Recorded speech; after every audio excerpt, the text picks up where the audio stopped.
Nous allons dans ce nouveau tuto nous intéresser à une technique de programmation extrêmement importante en C++. Cette technique de programmation s'appelle RAI, Resource Acquisition is Initialization. Si vous souhaitez obtenir des informations complémentaires sur cette technique de programmation, je vous propose d'aller sur wikipedia.org. Dans le champ de recherche, vous tapez RAI, R-A-I-I, et vous devriez normalement tomber sur cette page qui vous affichera donc tout un ensemble d'informations complémentaires. Je vous recommande tout particulièrement de lire les documents mis en référence à ce niveau-là sur le sujet. Très bien. Donc RAI, c'est quoi? RAI, c'est une technique qui vous permet de garantir que vos ressources vont être automatiquement relâchées. Le concept de ressource est volontairement abstrait. Ça peut être un bloc de mémoire que vous avez alloué dynamiquement via un new et pour lequel il faudra faire un delete. Ça peut être une connexion réseau sur laquelle vous avez fait un open et fatalement il faudra la fermer à un moment donné. Ça peut aussi être un fichier sur lequel vous avez placé un verrou, ou ça peut aussi être un verrou sur une section insynchronisée pour, par exemple, de la programmation multithreadée. Par exemple. Donc la notion de ressource ici est volontairement abstraite, ça peut être un grand nombre de choses. Et ce qu'on s'est aperçu, c'est que la plupart du temps, les développeurs réalisent correctement l'acquisition de la ressource, mais souvent, soit ils libèrent mal, soit ils oublient carrément de libérer ces dernières. Bon, nous, dans ce tuto, nous allons nous focaliser que sur un seul et unique type de ressource. Le type de ressource que nous allons gérer, c'est la mémoire. C'est des blocs de mémoire alloués en dynamique via un new. Et donc la question, ça va être comment faire pour automatiquement faire en sorte que cette mémoire soit relâchée. C'est là que RAI va nous être relativement importante. Et donc, comme vous pouvez le voir, c'est donc une technique de programmation. D'accord, elle est utilisée dans un certain nombre de langages de programmation orientés objets, notamment C++, et elle a été inventée par monsieur Jan Stroustrup, le père de C++. C'est lui-même qui vous recommande aujourd'hui d'utiliser cette technique.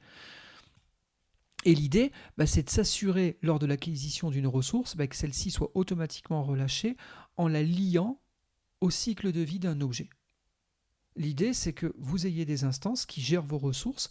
Quand on va perdre ces instances, normalement, les constructeurs associés vont déclencher automatiquement et on pourra faire en sorte de relâcher notre ressource. Alors, dans le cas spécifique de la gestion de la mémoire, la plupart du temps, ce qu'on code comme classe de gestion, c'est ce qu'on appelle des smart pointers, des pointeurs malins. Alors il faut savoir qu'en C++ 2011, en C++ standard, vous avez aujourd'hui plusieurs classes de smart pointers qui existent. Nous les verrons dans un prochain tuto.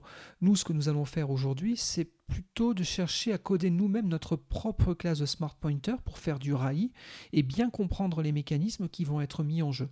Une fois que vous aurez bien compris ces mécanismes-là, vous pourrez bien entendu utiliser les classes standards. À titre d'information, ici vous avez une référence sur l'une des classes standards qui s'appelle std:2.2.sharedptr. Très bien. Bon, maintenant il est temps de passer à un petit exemple. Donc le mieux, c'est que je vous propose déjà un petit bout de code déjà prêt à l'emploi, comme ça nous évite à trop perdre de temps, je dirais, sur la réalisation de notre classe de smart pointer. Donc j'ai ici codé 4 fichiers sur lesquels nous allons un petit peu travailler. Allez, le point de démarrage, je pense, c'est notre classe myResource. Bon, ce sont des objets, c'est une classe sur laquelle on va pouvoir produire des objets. Ces objets porteront un nom. Bien entendu, il va falloir les construire. Il va falloir détruire ces objets. Et puis nous aurons des méthodes quelconques ici, j'ai appelé une méthode doSomething pour imaginer travailler sur ces ressources. Très bien, donc cette classe est définie dans un fichier myResource.h et dans le fichier cpp associé, nous avons l'implémentation de ces méthodes. Donc on y retrouve bien notre constructeur, il va stocker le paramètre passé au constructeur en attribut de la classe et on fera un affichage pour indiquer qu'une nouvelle ressource a été créée. Nous aurons le destructeur. S'il déclenche, automatiquement ou non, mais s'il déclenche, nous devrions avoir cet affichage-là. Et puis nous avons ici l'implémentation pour notre doSomething qui dit que notre ressource est utilisée. Très bien. Notez aussi, je me suis permis ici de faire un petit alias, un typedef, qui pour le moment pointe sur un myResource étoile. Cet alias s'appelle myResourcePTR. Donc on est bien d'accord, si j'utilise ce type-là, pour le moment, je mets en jeu un pointeur classique et traditionnel. Très bien. Ben regardez, c'est ce qui est fait ici. J'instancie une nouvelle ressource en dynamique. Donc je fais un new. Ça me renvoie un pointeur que j'ai appelé R. C'est un myResourcePTR. Donc ça, on est bien d'accord. C'est le type-def que je viens de vous montrer il y a quelques secondes. Parfait. À partir de là, ben, j'utilise mon pointeur, hein, je fais un doSomething. On pourrait très bien imaginer utiliser cette syntaxe. Si R est un pointeur, étoile de R, c'est une référence à la ressource pointée sur laquelle j'invoque la méthode attendue. Et puis bien entendu, normalement, en fin de programme, je suis censé relâcher ma ressource. Comme là, je programme de manière traditionnelle, j'ai un delete qui doit être explicitement présent dans mon programme pour pouvoir relâcher ma ressource. Bon, du coup, j'ai bien une ressource créée. Les deux lignes ici correspondent aux deux lignes d'utilisation à ce niveau-là, les deux appels à doSomething. Et ici, l'appel au destructeur qui est déclenché par notre delete. Par contre, on est bien d'accord, si là, je retire mon delete, il n'y a pas pour le moment de déclenchement automatique du destructeur, donc actuellement, j'ai une fuite mémoire. L'autre manière de le voir, c'est de lancer ce programme-là au travers, pourquoi pas de Valgrind, je vous en ai déjà parlé dans les tutos précédents. C'est un outil qui permet notamment de détecter les fuites mémoire. Et donc là, on est d'accord, il me dit bien, il y a un souci. Le souci, c'est que en ligne 8 de mysmartpointer.cpp, je fais un appel à opérateur new, il est ici, et ce bloc de 40 octets n'est jamais relâché, il est définitivement perdu. Donc effectivement, si jamais je ne mets pas ce delete, il y a un souci. Si je le mets, tout va bien. Je relâche mes ressources et regardez, je relance un coup de Valgrind. Cette fois-ci, tout va bien. No problem to report. Parfait. Sauf que, j'insiste, ce que vous dit M. Strostrup, c'est un bon programme C++, normalement, vous ne devriez plus avoir de delete. Ça fait des années qu'on laisse les développeurs gérer les new et les delete. Le constat, il est clair, net et sans appel. On les oublie trop souvent. Donc on va essayer de mettre en place un mécanisme qui va automatiquement déclencher la libération de notre ressource. On va faire du RAI. Très bien. Donc comment faire ? Eh bien, ce qu'on va faire, c'est qu'on va un petit peu changer la donne. C'est-à-dire que là, actuellement, ça, c'est un type pointeur. On est d'accord ? C'est le type-def que je vous ai montré. C'est bien quelque chose de type pointeur sur un myResource. On va changer les choses pour que ça, ce soit un objet, que ce soit une instance. Dans ce cas-là, cette syntaxe-là, il faudra comprendre qu'elle sera équivalente à faire un appel au constructeur. C'est la valeur d'initialisation de mon objet, donc c'est bien un appel au constructeur. Vous pourriez ici mettre parenthèse ouvrante et mettre ici une parenthèse fermante, ça reviendrait au même, dès lors que ça c'est un objet, bien entendu. Donc il faut qu'on définisse un type qui soit basé sur une classe de pointeur malin. C'est l'objectif de ce fichier. Ici j'ai un mysharedptr.h, et donc c'est ma classe de smart pointer. Alors, ce qu'il faut comprendre, c'est qu'on peut avoir des smart pointers sur des instances de nature diverses et variées. On pourrait mettre derrière ce smart pointer différentes classes. Donc du coup, j'ai tout intérêt à faire tourner le template pour ne pas avoir à recoder cette classe X fois. Donc nous avons affaire à une classe générique, une classe template. Donc c'est mysharedptr, et donc elle est template, et mon type, mon nom de type que je vais utiliser dans le template, je l'appelle ressource. Très bien. Du coup ici, ce que j'ai, c'est un raw pointer. C'est un pointeur brut qui va pointer sur ma ressource à gérer de manière automatique. Et puis ce qu'on va permettre, c'est le fait de pouvoir faire des copies de pointeurs malins. Si je fais des copies de pointeurs malins, du coup on va dupliquer le nombre de pointeurs malins sur la même ressource, donc il va falloir garantir qu'on libérera cette ressource que lorsqu'on perdra le dernier pointeur malin. Donc il faut compter le nombre de références. C'est pour ça que ici j'ai un attribut, il s'appelle pcounter, qui est un pointeur vers un entier non signé. Alors pourquoi un pointeur ? Parce que si le compteur est dans le smart pointer, si je fais des copies de smart pointer, je vais faire des copies de mon compteur. Et du coup, si je copie le compteur, je vais avoir du mal à synchroniser les valeurs de tous les compteurs. Donc ce qu'il faut, c'est que pour tous les smart pointers sur une même ressource, il faut que le compteur soit unique. Donc le compteur, il sera à l'extérieur de mes pointeurs malins et il sera partagé par toutes les instances qui seront basées sur la même ressource, hein, bien entendu. Bon, du coup, je vais avoir une méthode privée, une méthode utilitaire. Elle est utilisée de par ailleurs. Et puis surtout, je vais exposer un ensemble de méthodes sur mon pointeur malin. Alors, je vais bien entendu fournir un constructeur par copie, un destructeur, un opérateur de copie. Ici, j'ai 3 opérations assez classiques. Alors en vérité, c'est 3 fois la même chose. C'est comment, à partir d'une instance de type pointeur malin, comment récupérer le pointeur brut. Soit je fais un appel explicite à la méthode get, pourquoi pas. Soit j'utilise l'opérateur flèche, et ça va m'être utile notamment ici. Parce que là, si ça c'est un objet, et si je veux que cet objet se fasse passer pour un pointeur, il faudra bien que j'autorise cette syntaxe-là. Donc pour ce faire, je vais être obligé de redéfinir l'opérateur flèche. Et pareil pour l'opérateur étoile. L'opérateur étoile, c'est la manière de récupérer la zone pointée derrière le pointeur en utilisant cette syntaxe-là. Très bien. Et puis, non, excusez-moi, ça c'est voilà, l'opérateur étoile, il est ici. Et puis ça, autant pour moi, ça c'est un opérateur de cast. C'est si je veux caster mon smart pointer en un pointeur brut, j'utiliserai cet opérateur de cast. Très bien. Donc, un get, un opérateur de cast, un opérateur flèche. Ça récupère dans les 3 cas un pointeur sur ma ressource et un opérateur étoile qui me renvoie une référence sur ma ressource. Très bien. Je vais voir dans quelques instants comment ont été implémentées ces méthodes. J'y reviens dans quelques minutes. Pour le moment, je reviens au niveau de mon type de ma classe MyResource. Et ce que je vais faire, c'est que je vais changer mon typedef. Regardez. J'enlève ça. Et maintenant, je mets un typedef et je dis qu'un MyResourcePTR, maintenant, ça devient une instance de type MySharedPTR. Mais comme c'est un type template, je le base sur le type MyResource. Regardez. Je sauvegarde et on vérifie ce qui s'est passé. Le projet est en compilation automatique. Donc il vient de tout recompiler. Il n'y a aucune erreur, aucun warning. Tout semble correctement fonctionner. Je reviens à ce niveau-là. Notez bien, le delete est commenté. Je lance le programme.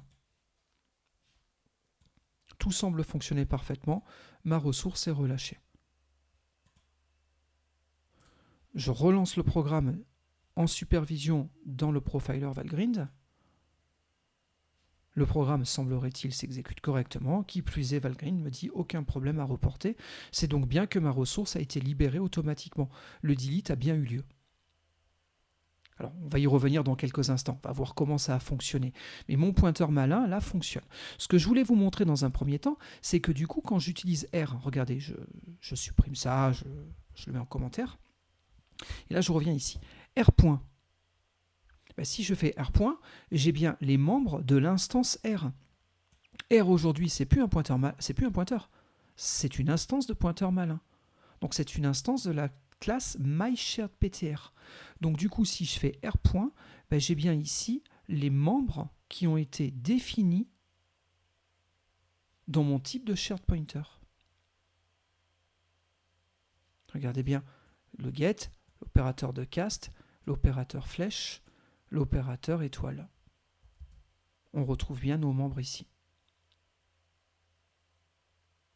Par contre, si je ne fais pas point, mais si je fais opérateur flèche, là, j'ai les membres de quoi? J'ai les membres du type derrière mon instance de pointeur malin. Donc j'ai les membres de MyResource, et notamment mon DoSomething.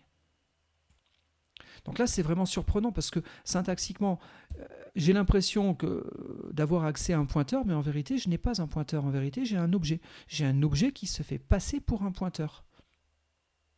Et donc, on est bien d'accord, cet objet, qu'est-ce qui va se passer quand je vais arriver à la fin du main? Ici, l'accolade fermante donne l'ordre de détruire toutes les variables locales, R étant une variable locale de type pointeur malin, son destructeur va déclencher. Et donc lors de la destruction, il s'est passé ce qui devait se passer, et donc la ressource a bien été libérée. Regardez, je le relance de nouveau, hein. Et donc on a bien utilisé notre ressource, c'est le doSomething qui est ici, j'ai relâché ma ressource, une fois que j'ai perdu mon objet. Donc à partir de maintenant, quand vous voyez un truc qui ressemble à un pointeur, mais sur lequel vous pourriez avoir des membres autres, dites-vous qu'il y a une forte probabilité pour que ce soit peut-être une classe de pointeur malin. Et sachez qu'on peut redéfinir l'opérateur flèche. Hein. Pour preuve, c'est ce qu'on est en train de faire au niveau de cette démonstration. Très bien. Et puis oui, hein, comme je le disais aussi tout à l'heure, encore un autre petit test, mais ici, il faut bien comprendre que du coup, je donnais l'impression qu'on avait un pointeur traditionnel, mais ce n'est plus un pointeur traditionnel. En vérité, c'est un objet. Donc si c'est un objet, je passe par un constructeur. Donc le paramètre à mon constructeur, c'est quoi? C'est mon pointeur brut. Je stocke ce pointeur dans mon instance de pointeur malin.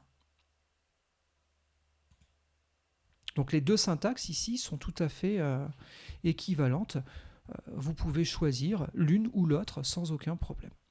Allez, pour le moment, je reste comme ça, étant donné que c'est une syntaxe qui est assez proche de ce qu'on fait quand on fait du C++ traditionnel. Nous reviendrons sur ces possibilités de syntaxe un petit peu plus tard. Très bien. À partir de là, maintenant, ce qu'il faut, c'est implémenter chacune de ces méthodes. Bon, pour le constructeur, les choses sont simples. Alors notez, hein, je vais revenir sur mon constructeur dans un instant, mais ici, j'ai défini ma classe. Très bien. J'ai préféré ne pas mettre les implémentations des méthodes directement à ce niveau-là. Encore une fois, c'est volontaire. C'est simplement pour que quand je vais passer en survol de ma souris sur mon type MySharedPTR, que je puisse avoir un descriptif rapide de ce qui m'est exposé sans forcément être pollué avec les implémentations. Donc on est d'accord, je préfère implémenter les méthodes à l'extérieur du type template. Bon, pour le coup, la syntaxe est un petit peu plus complexe. Hein. Il faut systématiquement rappeler que c'est un template et il faut systématiquement réassocier la méthode au type dans lequel elle est définie. Sauf que n'oubliez jamais que si le type il est template, quand je fais mon association ici, je suis obligé de rappeler que c'est un template, même si je l'ai déjà dit à ce niveau-là. C'est vrai qu'à ce niveau-là, on le dit que c'est un template. On peut trouver ça redondant, mais il en a besoin pour pouvoir correctement compiler son programme. Si jamais à un moment donné vous m'oubliez un inférieur de ce type-là, inférieur aux sources supérieures, regardez, automatiquement, ça génère une erreur de compilation. Donc faites attention à cette syntaxe. Très bien, donc ça a été fait pour chacune des méthodes de la classe. Maintenant, reprenons ces méthodes une par une. Donc première méthode, le constructeur. Donc le constructeur, ce qu'il prend en paramètre, c'est un pointeur brut. Et je vais stocker ce pointeur brut dans mon attribut. Alors, notez un petit point de détail. Ici, j'ai souhaité garantir que durant l'appel du constructeur, je laisserai RowPointer inchangé. Très bien. Sauf que ici, ma ressource n'est pas forcément constante. Quand je vais manipuler, par exemple, quand je vais invoquer doSomething, peut-être que cette méthode aurait besoin de manipuler l'instance. Hein, donc il est hors de question qu'on l'impose comme étant constant. C'est pour ça que ici, quand je récupère mon pointeur et que je le stocke dans l'attribut, je fais perdre le qualificateur de constance sur le pointeur. Donc j'utilise un constcast. Très bien. Notez aussi, j'initialise mon pcounter, qui est donc un pointeur, hein, mais je l'initialise en faisant une nouvelle allocation de 1 entier. Alors attention, là, certains d'entre vous m'auraient peut-être mis des crochets pour dire un tableau de 1 entier, mais c'est pas ça du tout que je cherche à mettre ici en place. Hein. J'ai besoin d'un seul compteur, donc je veux un seul entier. D'accord ? Ça, ce n'est pas par rapport à la notion de collection. Et qui plus est, ce ne sont pas des crochets, ce sont bien des parenthèses. Cette syntaxe, regardez, c'est parce que, je vais le faire ici, je peux très bien faire int i égale int de 4. Ça permet d'initialiser i à la valeur par défaut du type int. La valeur spécifiée, excusez-moi, du type int 4 à ce niveau-là.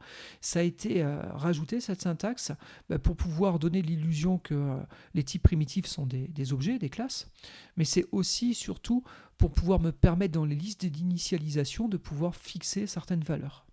D'accord? Et donc, regardez, si je fais un cout de i ici, ça marche très bien. Et i vaut 4.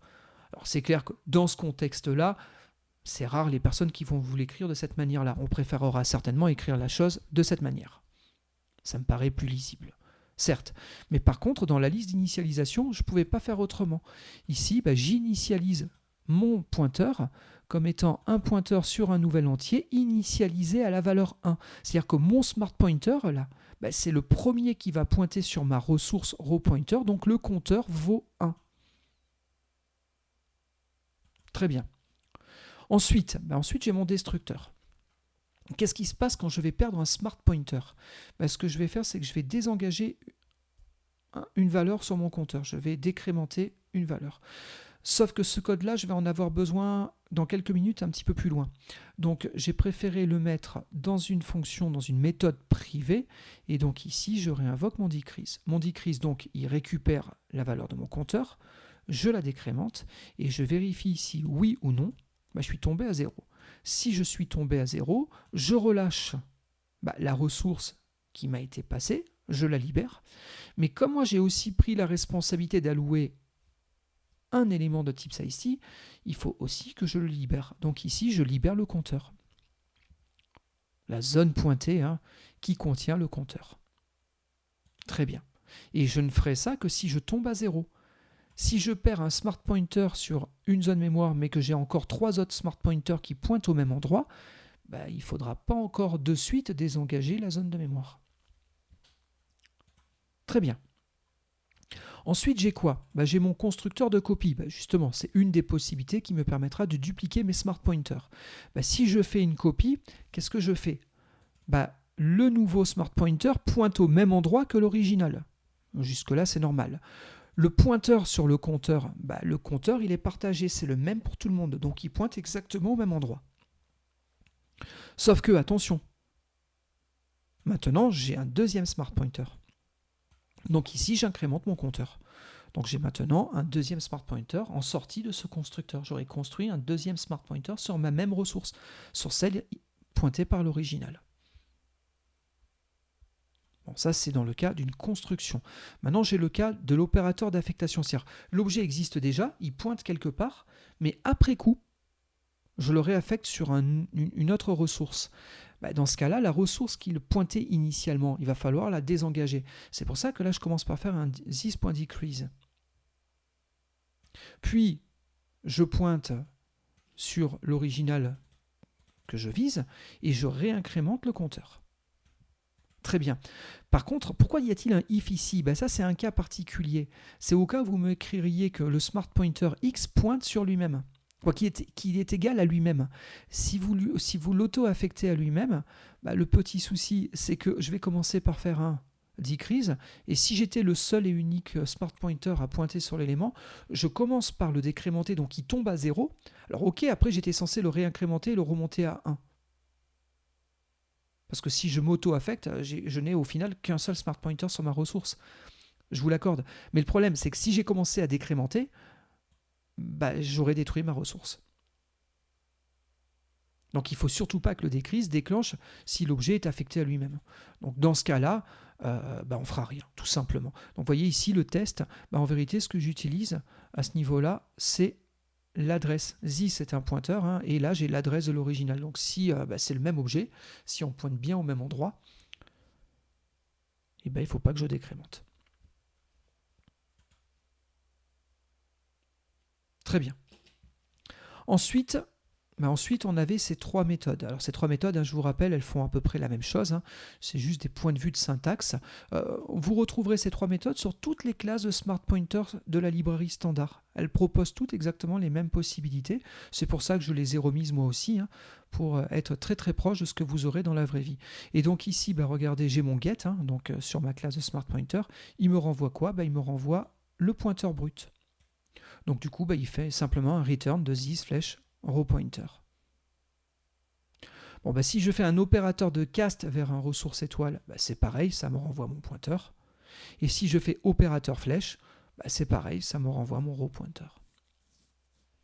Par contre, si je cherche à récupérer une référence sur la ressource, je renvoie ici la zone pointée par référence.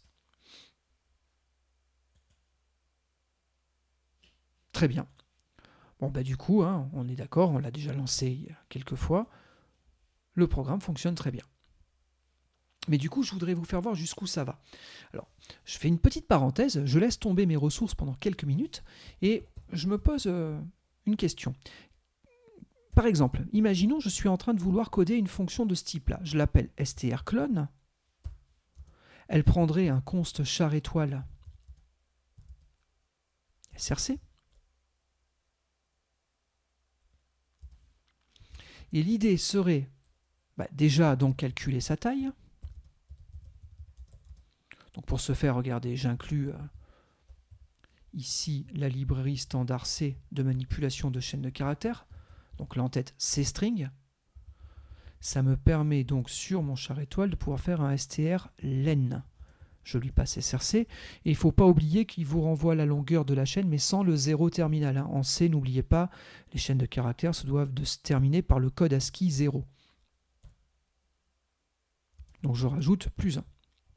Du coup, ce que j'aurais pu faire ici, c'était faire un char étoile buffer, qui est égal à un new char, et j'en demande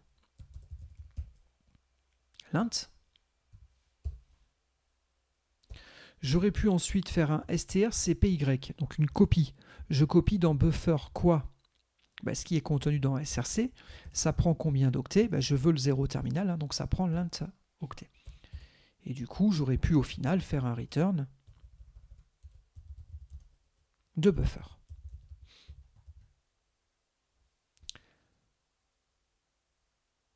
Oui, non, je suis idiot. C'est pas un même copie que je veux, c'est un strcopy. Donc le strcopy gère l'arrêt sur le 0 automatiquement. Autant pour moi. Donc, voici une fonction, pourquoi pas, qu'on pourrait envisager. C'est vrai que dans la librairie standard, on a déjà des fonctions de manipulation de chaînes de caractères, strcpy, strcat, et ainsi de suite, strlen, et j'en passe. La question c'est, est-ce que cette fonction existe? Ou est-ce qu'un type de fonction de cette nature-là existe? Je ne sais pas si vous vous étiez déjà posé cette question, mais la réponse est non. Regardez, là, j'imagine utiliser ça. Je veux faire un copy qui est égal à strclone de la chaîne Toto. Bon, du coup, si je fais un cout de copie, il n'y a pas de problème. J'ai fait une copie de ma chaîne de caractères, donc je vais l'afficher. Mais là, on a un petit problème. Pour voir le petit problème, le mieux, c'est de lancer Valgrind. Et Valgrind me dit quoi? Il me dit qu'il y a une perte de mémoire d'un bloc de 5 octets. TO4 plus le 0 terminal, ça fait 5. J'ai donc un bloc de 5 octets qui n'a jamais été libéré. Et précisément, il a été instancié ici. À savoir en ligne 11 de notre fichier, dans la fonction strclone. Bon, c'est normal. Si ici, je fais un new, normalement, ici, il faudrait que je fasse un delete. Et qui plus est, c'est un new crochet, donc il faut que je fasse un delete crochet de copie. On est d'accord normalement. Alors ça, jusqu'à présent, ça posait vraiment un problème. Parce que, alors là, si je le relance dans Valgrind, il n'y a plus de rouge, il n'y a plus d'erreur, tout fonctionne, semblerait-il, correctement. Mais on a un vrai problème. C'est que, imaginez, ça, c'est une fonction qui est fournie par quelqu'un d'autre. C'est une fonction dans une librairie. Moi, je l'utilise. Il faut que je sache que cette fonction, il y a des choses qui ont été allouées que moi, je vais devoir désallouer. Donc la responsabilité d'allouer, elle est ici. Elle est donc de la responsabilité de cette librairie-là. La responsabilité de libérer la ressource, elle m'incombe à moi, utilisateur de la librairie. Donc si je n'ai pas vu que là, il y avait un new, je vais avoir du mal à anticiper les deletes. Ce style de codage, jusqu'à présent, on essayait plus ou moins de le déconseiller. Il y a plein de sociétés, plein de personnes qui disaient ça, il ne faut surtout pas le faire parce qu'il faudra à un moment donné désengager les ressources et on n'est pas sûr que tout le monde soit conscient de ce qui est utilisé au niveau de ces fonctions-là. Donc la librairie C ne fournissait pas une fonction de ce type-là. Elle fournissait le strcpy, ce qui voulait dire que si moi ici j'avais voulu faire une copie de Toto, il fallait moi-même que je fasse le new, donc si j'ai écrit le new, fatalement j'allais peut-être penser à faire le delete. D'accord? Et donc des fonctions comme ça qui permettent de faire des constructions, alors soit de blocs de mémoire, soit des constructions d'objets, du coup souvent on le déconseillait. Ce qui m'embête, parce que ça, bah, c'était un petit peu en concurrence, on va dire, avec, je vais rester sur Wikipédia, mais avec ce qu'on appelle les design patterns. Je ne sais pas si vous êtes déjà posé des questions sur ces sujets-là, mais donc les design patterns, c'est des solutions qui vous sont proposées pour répondre à des problématiques récurrentes de l'informatique. D'accord, il y a un certain nombre de problématiques connues, je ne vais pas toutes les reprendre, mais notamment ici, nous avons toute une catégorie de patterns, ce sont des patterns de type factory. Des patterns de construction, donc notamment Factory, Abstract Factory. Mais je peux aussi vous parler, par exemple, du singleton. C'est aussi un pattern de construction. Il y en a d'autres. Dans ces patterns, on vous propose d'avoir des méthodes qui vont produire les objets à votre place. Mais si ces méthodes produisent des objets à notre place, ça veut dire que les new ne sont pas de notre responsabilité, ça veut donc dire que les delete le seront. C'était assez problématique et donc il y avait des fois des gens qui disaient non, finalement en C++ c'est pas une bonne solution. En Java il n'y avait aucun problème à utiliser des design patterns, mais en C++ certains se l'interdisaient. Alors c'est vraiment dommage, hein, mais en tout cas c'était le cas. Bon, maintenant qu'on vous conseille plutôt de faire du RAI, tout ça, il n'y a plus aucun souci. Regardez, imaginez, j'ai une méthode qui me fabrique une instance. Elle va me renvoyer donc un ressource.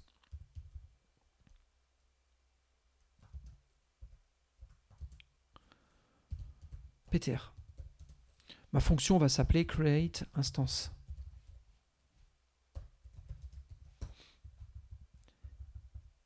À partir de là, je vais ici mettre ma ressource. Je vais travailler avec elle. Et puis quand j'ai fini, je vais faire un return de ma ressource. Très bien. Maintenant, qu'est-ce que je fais ici ? Ici, je vais chercher à récupérer ma ressource. Là, j'ai oublié le mail. Je vais chercher à récupérer ma ressource. Mais je ne vais pas l'instancier. Je vais la récupérer en invoquant ma fonction de construction. Du coup, quand on va créer ici cette variable locale qui va recevoir une copie du smart pointer, on va passer dans le constructeur de copie. À un moment donné, on va passer très précisément ici. Ce qui veut dire qu'on va cloner le pointeur, on va cloner le pointeur sur le compteur et on va incrémenter le compteur.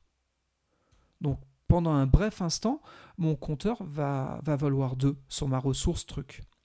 Puis bien entendu, comme on est en train de sortir de l'appel de fonction, l'objet local, le paramètre local, mais qui est de type smart pointer, va être relâché.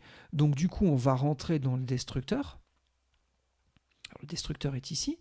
Il va lui-même invoquer le decrease, et le decrease donc va chercher à faire tomber une valeur sur le compteur. Donc on va redescendre à 1. On aura transféré la ressource qui était dans le contexte de cette méthode, de cette fonction, à la fonction main. Mais du coup, le compteur est retombé à 1 quand on est sorti de create instance. Mais comme on n'est pas à 0, pour le moment, il n'y a pas eu de libération des ressources. Je continue à utiliser mon objet. Bien entendu, je sors à un moment donné du main. Donc la dernière variable locale qui est ici, mon objet d'instance, mon instance de smart pointer va être relâchée. Et donc cette fois-ci, mon compteur va tomber à 0 normalement. Et donc ma ressource doit être désengagée de manière complètement automatique. Vérifions. J'ai bien créé ma ressource à ce niveau-là. Je l'ai bien utilisée la première fois à l'intérieur de create instance. Je l'ai ensuite récupéré ici. J'ai continué à travailler avec mon objet. Et quand j'ai eu fini, mon objet a été automatiquement relâché. Donc voilà à quoi nos smart pointers pourraient nous être utiles. Ils nous permettent de garantir qu'en sortie de nos fonctions, les instances de smart pointer sont détruites automatiquement et donc que nos ressources puissent à terme être complètement relâchées. Et donc ici, nous avons un programme dans lequel nous n'avons pas, nous, dans notre code, alors pour peu qu'on considère comme programme uniquement ces 3 fichiers-là. Si on part du principe que MySharedPTR, normalement j'aurais dû utiliser la librairie standard, du coup ça c'était pas de ma responsabilité à moi, c'était du code qui m'était fourni. Donc ici, j'avais bien l'utilisation de mes ressources, 0 delete et toutes mes ressources au final complètement désengagées. Regardez, je fais encore un dernier exemple. Je fais un myResourcePTR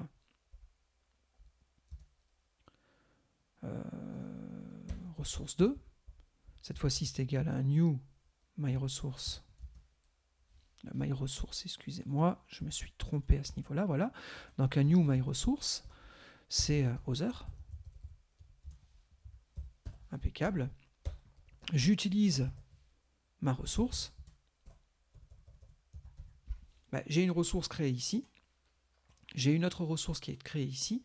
Dans tous les cas, en sortie de mon programme, normalement, elles sont toutes les deux automatiquement relâchées. Alors, vous pourriez me dire, oui, mais là, ce qui est embêtant, c'est qu'a priori, tout tombe à la fin. Alors, c'est vrai que tout tombe à la fin, mais tout tombe à la fin parce que cet objet, sa durée de vie, c'est jusqu'à la fin du main. Maintenant, rien ne vous empêche de mieux contrôler la durée de vie de vos objets en rajoutant des blocs. Dans ce cas-là, en sortie de ce bloc-là, R étant détruit, ma ressource est relâchée maintenant, avant de reconstruire un nouvel objet.